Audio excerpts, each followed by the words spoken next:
Back to my YouTube channel biology classes. तो जैसा कि हम लोग इवोल्यूशन चैप्टर क्लास 12 का कंटिन्यू कर रहे हैं, ठीक है। तो अब हमें स्टडी करना है उसमें पैलियोंटोलॉजिकल एविडेंसेस, ठीक है। तो देखिए पैलियोंटोलॉजिकल एविडेंसेस टॉपिक स्टार्ट करने से पहले मैं आप लोगों से कहना चाहती हूँ, अगर आप लोगों ने चैनल को सब्सक्राइब नहीं किया है तो चैनल को सब्सक्राइब करिए। वीडियो पसंद है वीडियो को लाइक करिए, शेयर करिए क्लास 9 से 12 तक के सभी स्टूडेंट्स में, okay. So let's start with our topic that is palaeontological evidences. देखिए फॉसिल्स, फॉसिल्स किसके फॉसिल्स? तो petrified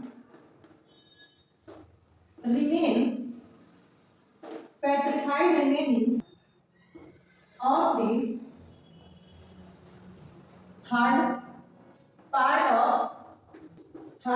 of the ancient organism। इसे कहाँ प्रिजर्व किया गया है? Preserve in a sedimentary rock. Sedimentary rock में इसे क्या किया जाता है? प्रिजर्व करके रखा जाता है। ब्रांच ऑफ बायोलॉजी जो डील करती है फॉसिल्स की स्टडी ऑफ फॉसिल्स से, उस ब्रांच को हम क्या कहते हैं? बायोलॉजी की उस ब्रांच को हम कहते हैं पैलियोंटोलॉजी, ठीक है। जो ब्रांच ऑफ बायोलॉजी है जिसमें हम पढ़ते हैं स्टडी ऑफ फॉसिल्स की हम स्टडी करते हैं, ठीक है। तो उस ब्रांच को हम कहते हैं पैलियोंटोलॉजी, ठीक है। और अगर हम बात करें कि पैलियोंटोलॉजी बायोलॉजी की जो ब्रांच है इसके फादर कौन है, तो फादर है प्रोफेसर बिरबल साहनी, ठीक है। देखिए पैलियोंटोलॉजिकल एविडेंसेस क्या है? तो फॉसिल्स, किसके fossil? Terrified remaining hard part, जो भी हार्ड पार्ट है किसी एंशिएंट ऑर्गेनिज्म के, उनकी जो फॉसिल्स है उसे प्रिजर्व करके रखा जाता है कहां? सेडिमेंट्री रॉक्स में, ठीक है। और ब्रांच ऑफ बायोलॉजी जिसमें हम फॉसिल्स के बारे में स्टडी करते हैं, ठीक है, जिसमें हम ऑल ओवर स्टडी करते हैं फॉसिल्स के बारे में, उसे हम कहते हैं पैलियोंटोलॉजी। पैलियोंटोलॉजी के फादर हैं प्रोफेसर बिरबल साहनी, ठीक है। इतना क्लियर हुआ। अब देखिए जो भी एविडेंसेस इवोल्यूशन के बेस्ड होते हैं, ठीक है, जो कि नॉलेज देते हैं फॉसिल्स की, उसे हम कहते हैं पैलियोंटोलॉजिकल एविडेंसेस, ठीक है। देखिए जो एविडेंस नॉलेज देते हैं किसकी? नॉलेज ऑफ फॉसिल्स, ऐसे एविडेंस को हम क्या कहते हैं? नोन एज पैलियोंटोलॉजिकल एविडेंसेस, ठीक है। क्लियर हुआ इतना? देखिए पैलियोंटोलॉजिकल एविडेंसेस ये है। पैलियोंटोलॉजिकल एविडेंस क्या है? सबसे पहले फॉसिल्स क्या है? तो फॉसिल्स जो होते हैं जो भी हार्ड पार्ट है, ठीक है। देखिए फॉसिल्स होता क्या है? जो भी ऑर्गेनिज्म की डेथ हो चुकी है, या तो प्लांट हो या फिर एनिमल हो, जिनकी डेथ हो चुकी है और वो रॉक्स के अंदर, चट्टानों के अंदर क्या या फिर क्या हो चुके हैं? डिग हो चुके हैं, उनकी स्टडी को हम क्या कहते हैं? मतलब पैलियोंटोलॉजी, ठीक है। पैलियोंटोलॉजी के फादर कौन है? तो प्रोफेसर बिरबल साहनी। और फॉसिल्स के बारे में जहां से हमें नॉलेज मिलता है उस एविडेंस को हम कहते हैं पैलियोंटोलॉजिकल एविडेंसेस, ठीक है। So now we have to study about Archaeopteryx.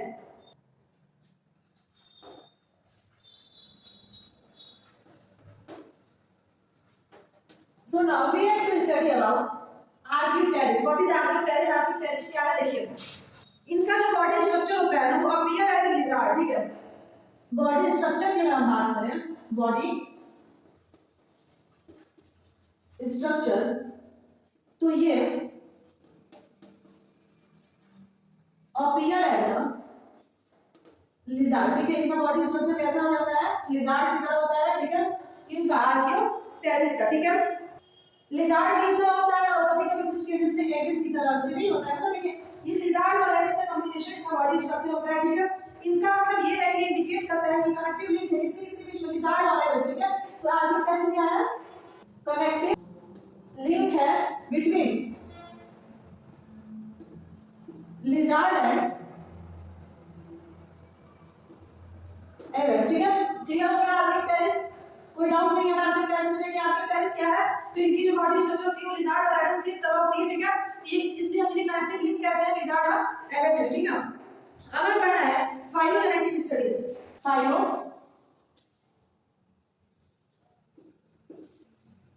Genetic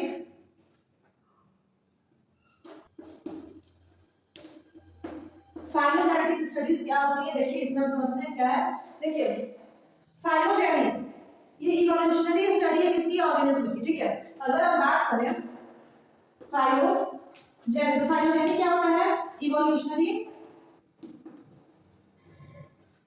study of an organism, ठीक है। फाइलोजेनी क्या है, क्लियर की स्टडी है किसकी, इवोल्यूशनरी स्टडी है किसकी, किसी भी ऑर्गेनिज्म की, ठीक है। It can be traced by fossils in different period, देखिए ये ट्रेस किया है फॉसिल्स से,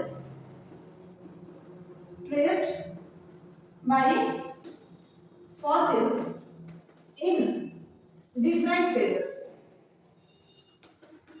देखिए मतलब क्या हुआ इसका कि कैसे कैसे चेंजेस आए, ठीक है, कैसे कैसे इवोल्यूशन हुआ, ये सब हम किसमें पढ़ते हैं, तो फाइलोजेनेटिक स्टडीज में ही पढ़ते हैं, ठीक है। कैसे कैसे इवोल्यूशन हुआ, कैसे चेंजेस आए, जैसे कि हम जिराफ की बात करें तो जिराफ की भी गर्दन पहले क्या हुआ करती थी, छोटी हुआ करती थी, ठीक है। लेकिन जैसे ग्लासेस खत्म हो गई और उन्हें हाई लेंथ के ट्रीज से क्या करना पड़े, लीव्स को पिक करना पड़ा ईट करने के लिए, ठीक है। तो उस टाइम पे उनके अंदर धीरे धीरे करते जनरेशन टू जनरेशन बहुत टाइम के बाद इवोल्यूशन हुआ और धीरे धीरे करके उनकी गर्दन क्या होने लगी, लंबी होने लगी, ठीक है, उनके पास लॉन्ग लाइफ हो गई। तो ये क्या है, फाइलोजेनेटिक स्टडी, इससे हमें कैसे पता चला, तो ये चीजें हमें पता चला इवोल्यूशन से, ठीक है। इवोल्यूशनरी स्टडी जब की गई तब पता चला कि कैसे जिराफ की गर्दन लंबी होने लगी, ठीक है। तो फाइलोजेनेटिक स्टडी क्लियर हो गया, कोई डाउट नहीं फाइलोजेनेटिक स्टडी में। अब हमें पढ़ना है जूलॉजिकल टाइम स्केल। देखिए जूलॉजिकल टाइम स्केल क्या है, हम ये समझ लेते हैं। ओके, सो जूलॉजिकल टाइम स्केल क्या है, देखिए जूलॉजिकल टाइम स्केल बताता है कि एज ऑफ अर्थ की अगर हम बात करें, एज ऑफ अर्थ, हमारे अर्थ की एज क्या है, तो लगभग 4500 मिलियन ईयर है, ठीक है। ये बताता है कौन, जूलॉजिकल टाइम स्केल, ठीक है। The first life originated water, ठीक है, फर्स्ट लाइफ ओरिजिनेट हुई थी, ओरिजिनेटेड इन, कहाँ हुई थी सबसे पहले लाइफ ओरिजिनेट, तो वाटर में, ठीक है। देखिए जूलॉजिकल टाइम स्केल जो होता है ये सीक्वेंस शो करता है, ठीक है, सीक्वेंस शो करता है एंड ड्यूरेशन भी शो करता है कि किस सीक्वेंस में और कितने टाइम पे कैसे कैसे चेंजेस आए, ये सब कौन शो करता है, जूलॉजिकल टाइम स्केल शो करता है, ठीक है।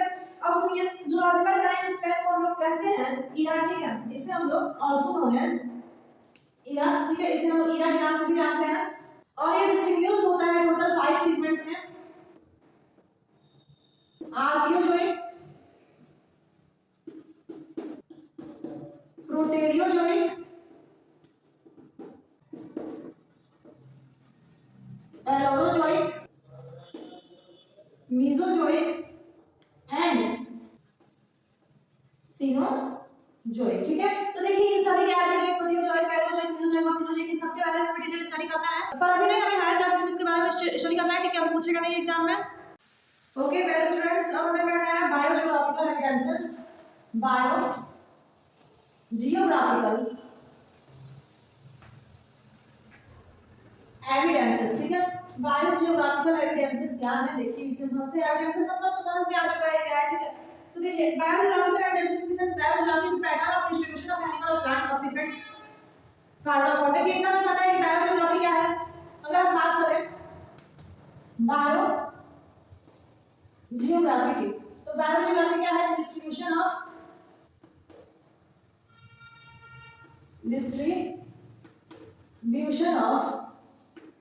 plants and animals on different part of earth, ठीक है। ये शो करता है internally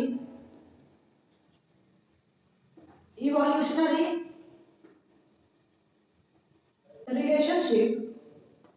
relationship between living organisms, ठीक है। देखिए फर्स्ट टाइम बायोलॉजिकल डिस्ट्रीब्यूशन को डिस्कवर किया, डॉक्यूमेंटेड किया गया, यानी डिस्कवर किया था, ठीक है। डिस्कवर भी कह सकते हैं, डॉक्यूमेंटेड भी कह सकते हैं, बाय चार्ल्स डार्विन। और कहाँ किया था? तो गैलापागोस आइसलैंड में, ठीक है। ये गैलापागोस आइसलैंड में घूमने गए थे और वहीं पे इन्होंने बायोलॉजिकल एविडेंसेस को डॉक्यूमेंट किया था, डिस्कवर किया। चलिए समझते हैं डार्विन फिंचेस के बारे में, ठीक है। देखिए ऐसे बायोलॉजिकल डिफरेंसेस एविडेंसेस को डिस्कवर किया, या फिर हम यूं कह रहे थे कि इसे डॉक्यूमेंटेड किया किसने? बाय चार्ल्स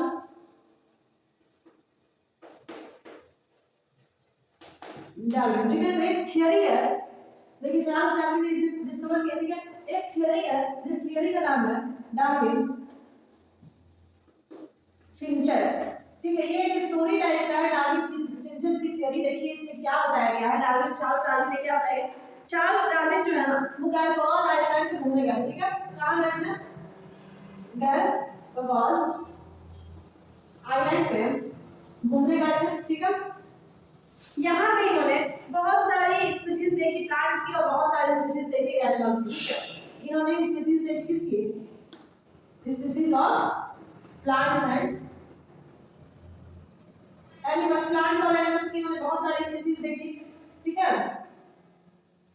और एक्सप्लेन किया कि क्लास एवेस में डिफरेंट बर्ड्स आती हैं, ठीक है, जिनकी फीचर्स जो होती हैं मॉडिफाई होती है अलग अलग टाइप में, ठीक है, क्यों क्लाइमेटिक कंडीशन में। और इन्होंने क्या किया?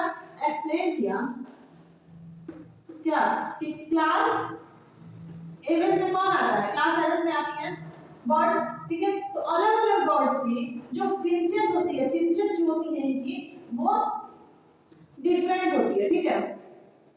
अकॉर्डिंग टू देयर, जैसे बर्ड जहां पे रहेगी उसकी फिंचेस वैसे रहेगी, उस क्लाइमेट के अकॉर्डिंग डेवलप की रही है, according to their climatic condition as we all know, ठीक है।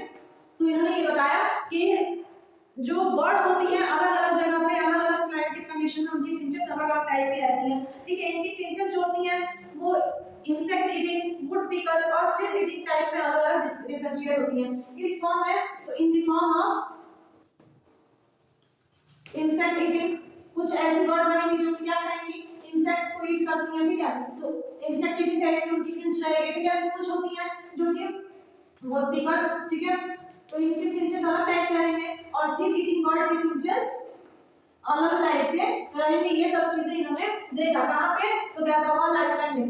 किसने देखा?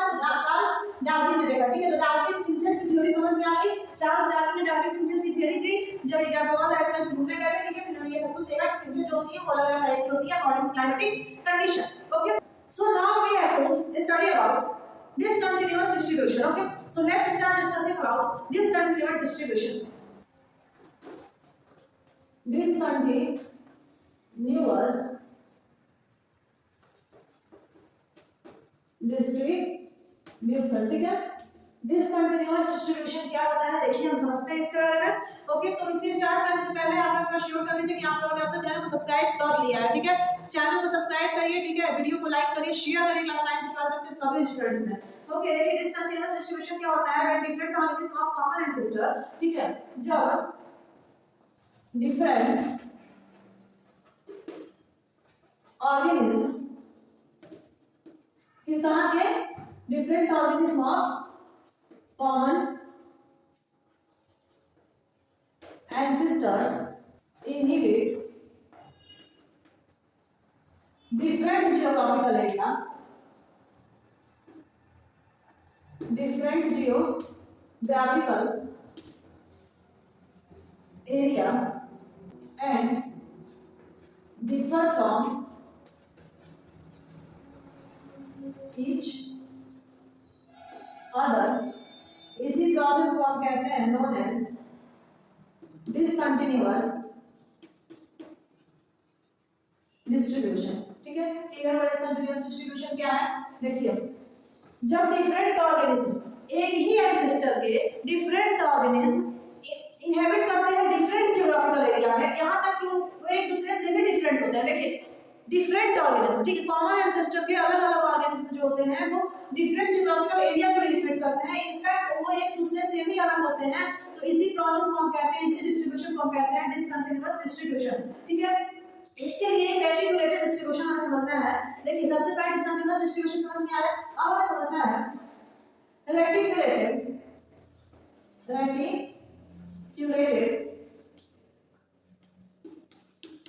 डिस्ट्रीब्यूशन। देखिए रेटिकुलेटेड डिस्ट्रीब्यूशन क्या होता है, ठीक है। देखिए when some unique organisms are confined in a same part of world due to their hybridate isolation, ठीक है।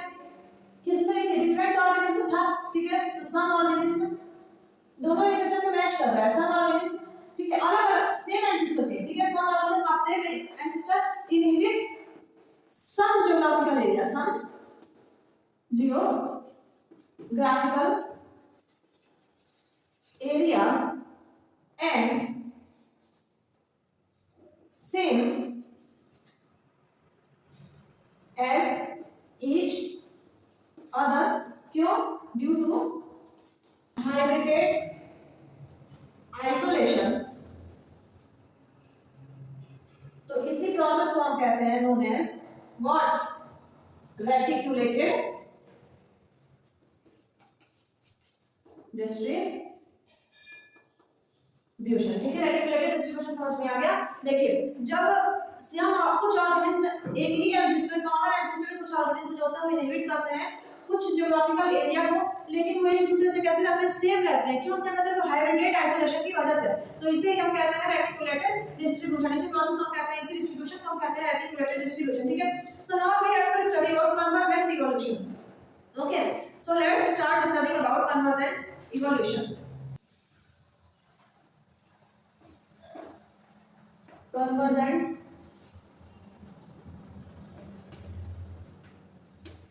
इवोल्यूशन, देखिए कन्वर्जेंट इवोल्यूशन क्या होता है, the form of evolutionary change, देखिए कैसा evolutionary change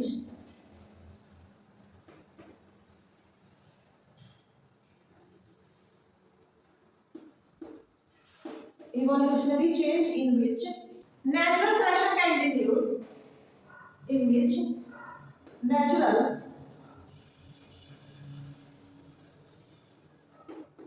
selection can induce animal up to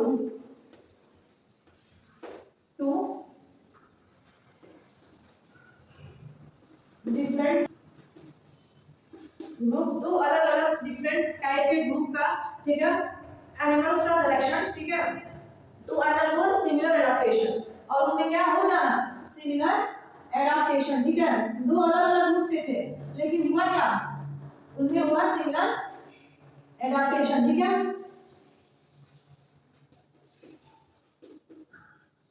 क्यों हुआ, तो फॉर सर्वाइवल सेम हैबिटेट, ठीक है, एक ही हैबिटेट में रहने की वजह से उनमें सिमिलर एडाप्टेशन हो गया, इसी प्रोसेस को हम कहते हैं known as convergent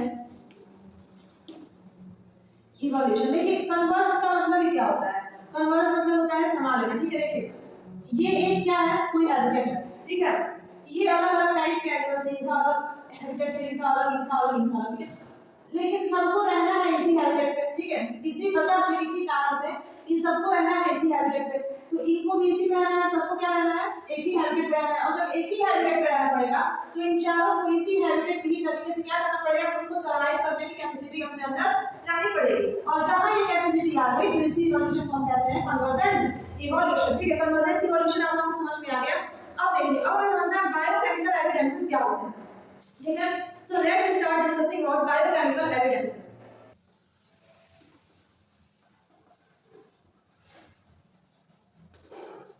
biochemical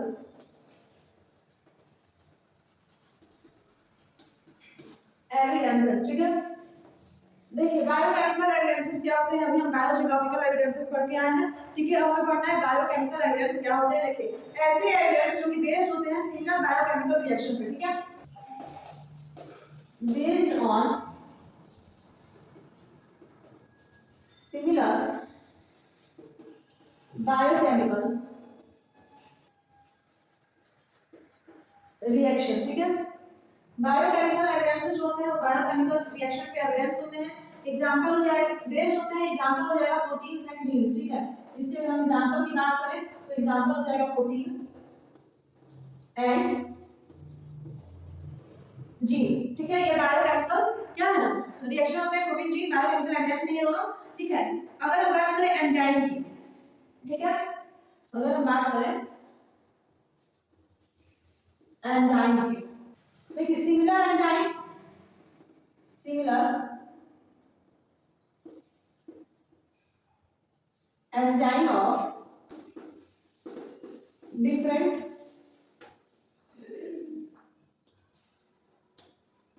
animals are similar in their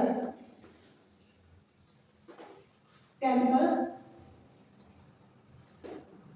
nature, ठीक है। In fact, nature and mode of action, ठीक है।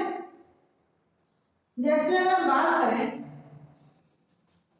अमाइलेज की, ठीक है, अमाइलेज एंजाइम जो है स्टार्च बनाता है, ठीक है, और इसका इंड हो जाता है इन विथ माल्टोज, है ना। और अगर हम बात करें ट्राइप्सिन एंजाइम की, ट्राइप्सिन एंजाइम की, तो इसका स्टार्ट होता है, ये स्टार्ट होता है प्रोटीन से और इंड कर जाता है तो end with protease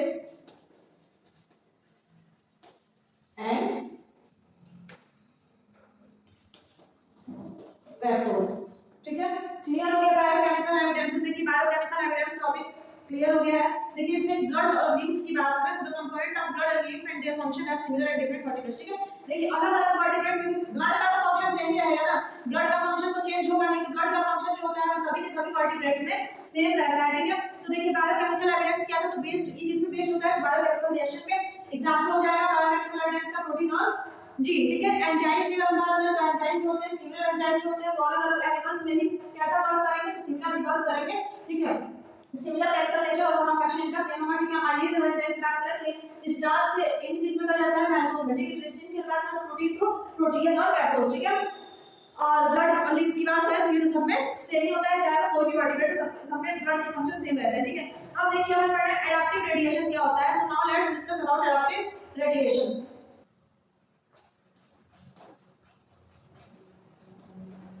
adaptive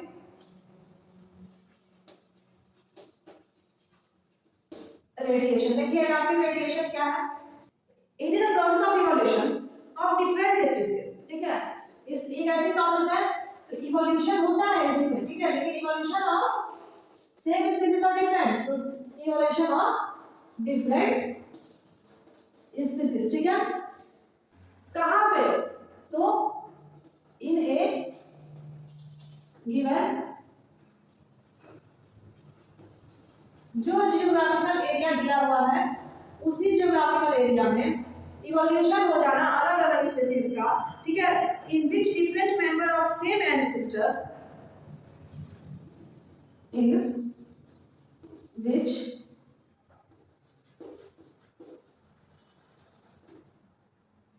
different member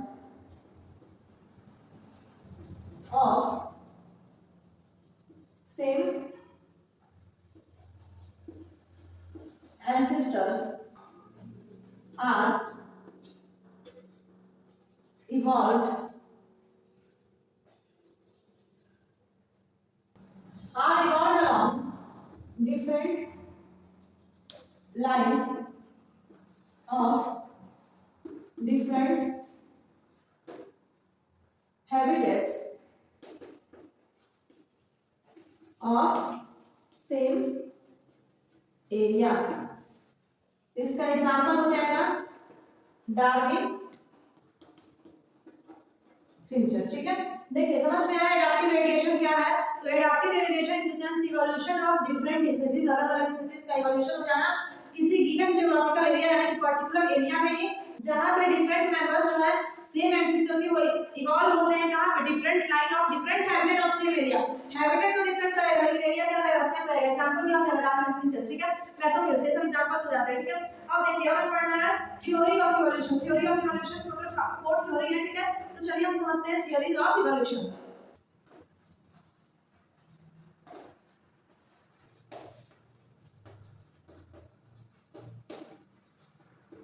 theories of evolution. Evolution की कौन कौन सी थ्योरी है, देखिए evidence of evolution, confirmed evolution does occur. देखिए एविडेंस जो भी हम लोगों ने पढ़े जियोग्राफिकल और बायोकेमिकल बहुत सारे एविडेंस हम लोगों ने जस्ट स्टडी किया है, ठीक है। तो इवोल्यूशन के जो भी एविडेंसेस हैं वो यही बताते हैं कि इवोल्यूशन जो होता है वो सिंपल लिविंग ऑर्गेनिज्म से लेकर के मॉडिफाइड और कॉम्प्लेक्स लिविंग ऑर्गेनिज्म में भी इवोल्यूशन होता है। जितने भी लिविंग ऑर्गेनिज्म है सब में इवोल्यूशन होता है, ठीक है। तो कुछ इवोल्यूशनरी थ्योरी है, ठीक है, जो कि कॉम्प्लेक्सिटी ऑफ ऑर्गेनिज्म को एक्सप्लेन करती है, ठीक है। तो हम लिख सकते हैं evolutionary theories explain the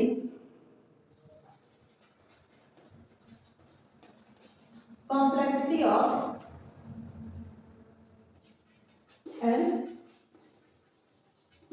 organism, ठीक है। देखिए कितनी थियरी होती है, टोटल 4 थियरी है, ठीक है। सबसे पहले है लेमार्किज्म, जिसे हम थ्योरी ऑफ एक्वायर्ड इनहेरिटेंस कहते हैं, ठीक है। सेकंड है डार्विनिज्म, डार्विनिज्म जिसे हम theory of natural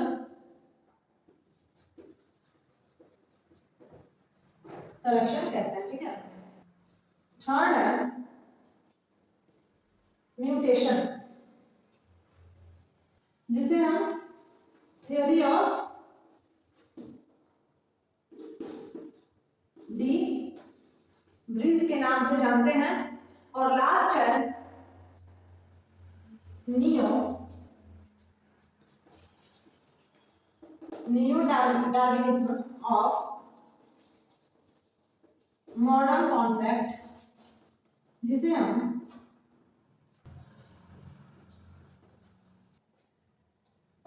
synthetic theory of evolution के नाम से भी जानते हैं, ठीक है। तो ये 4 थ्योरीज हैं जिन्हें हमें एक करके स्टडी करना है। यही है theories of evolution. Lamarckism also known as theory of acquired inheritance, second one is Darwinism also known as theory of natural selection, mutation also known as theory of de Vries, new Darwinism of modern concept also known as synthetic theory of evolution. So okay, let's start discussing about Lamarckism theory of acquired inheritance. First one is Lamarckism theory of acquired inheritance, ठीक है।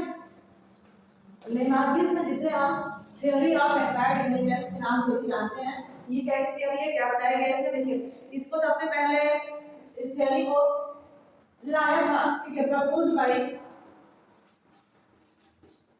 Naturalist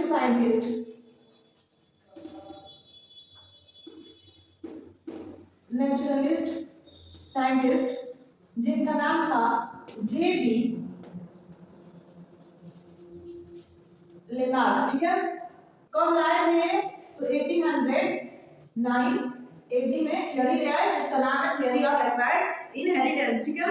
और इनकी एक famous book थी, ठीक है, जिस book में इन्होंने नोट कर दिया अपनी पूरी कॉन्सेप्ट को, जिसका नाम था फिलोसॉफिक जूलॉजी नाम की इनकी बुक थी, क्योंकि जे.बी. लेमार्क की जो 1809 में थ्योरी ले आए, इसे अपनी फिलोसॉफिक जूलॉजी नाम की बुक में क्या किया, नोट कर दिया, ठीक है। इनके कॉन्सेप्ट के अकॉर्डिंग चेंजेस और variation develop in body of an organism from normal characters, ठीक है। इनके अकॉर्डिंग चेंजेस जो हो रहे हैं बॉडी में, चेंजेस और वेरिएशन जो भी हो रहे हैं बॉडी में, ठीक है, कहां से हो रहे हैं, तो फ्रॉम नेचुरल कैरेक्टर्स, ठीक है, कहां से हो रहे हैं, तो नेचुरल कैरेक्टर्स से हो रहे हैं। In response to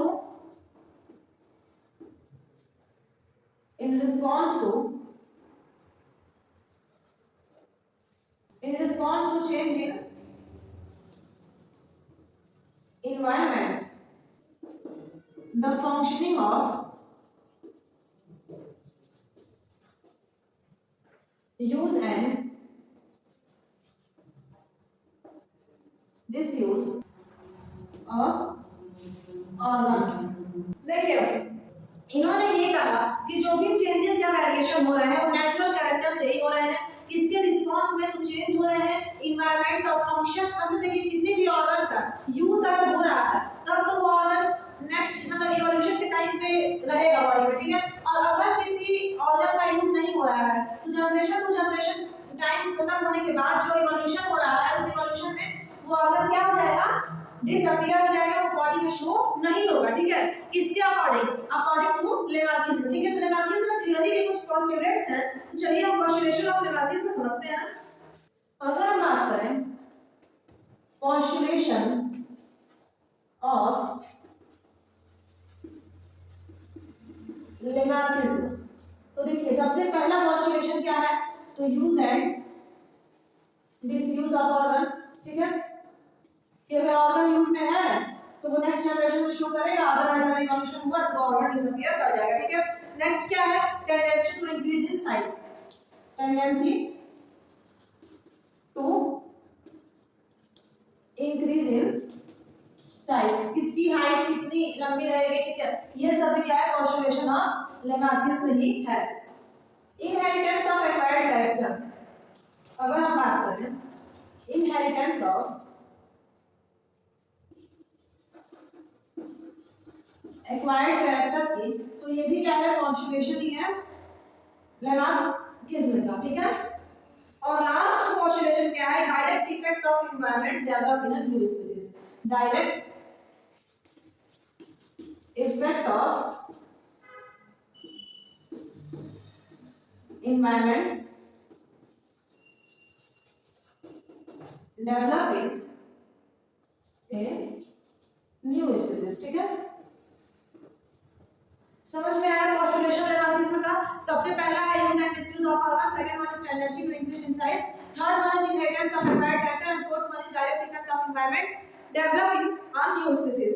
okay, so now we have to discuss about evidences in favour of Lamarckism. देखिए लेमार्किज्म ने ये कहा कि use and disuse of organ से ही क्या होता है, इवोल्यूशन होता है, tendency to increase civil evolution, सभी लोग फोर पोस्टुलेट दिए इन्होंने, इन सब के थ्रू इवोल्यूशन होता है। तो आखिर इनके थ्योरी को, ठीक है, इनकी बातों को, लेमार्किज्म की बातों को कोई तो होगा जो प्रूफ कर रहा होगा, तो किसके फेवर, मतलब किसके अकॉर्डिंग उन्होंने कहा कि ऐसे कुछ पोस्टुलेट्स हैं। तो चलिए हम समझते हैं कि एविडेंसेस कौन कौन से हैं जो फेवर में है लेमार्किज्म के। Evidences in favour of Lamarckism, देखिए लेमार्किज्म के फेवर में कौन कौन से एविडेंस है, तो सबसे वेल नोन एविडेंस है जिराफ, ठीक है, और सेकंड होता है स्नेक। यही दो एविडेंस है किसके अकॉर्डिंग, तो लेमार्किज्म की थ्योरी में, ठीक है। फर्स्ट है जिराफ और सेकंड है स्नेक। जिराफ की गर्दन का लंबा हो जाना और स्नेक के पैरों का गायब हो जाना, यही फेवर है लेमार्किज्म का, ठीक है। देखिए जिराफ जो है डेवलप आज के टाइम में हम देखेंगे तो जिराफ की नेक, देखिए सबसे पहले जिराफ की नेक कैसी होती थी, शॉर्ट नेक, और जब इवोल्यूशन हुआ तो उसकी जो नेक हो गई वो कैसी हो गई, लॉन्ग नेक हो गई, ठीक है। वहीं अगर हम स्नेक की बात करें तो स्नेक के पास पहले लेग्स हुआ करते थे, हैविंग लेग्स, आज के टाइम में स्नेक के पास हैविंग नो लेग्स, स्नेक के पास लेग नहीं होता है, ठीक है। तो यही है फेवर ऑफ लेमार्किज्म के एविडेंस। जिराफ में development of present day long neck and long forelimb, forelimb भी लॉन्ग होती है, ठीक है।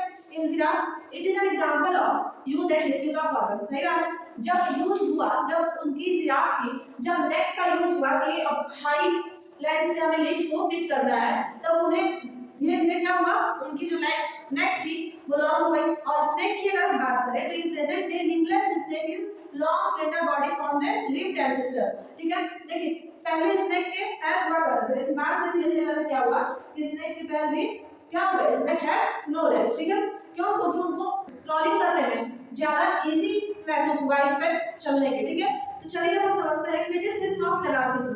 लेमार्किज्म की क्रिटिसिज्म क्या है? So now we have to study about criticism of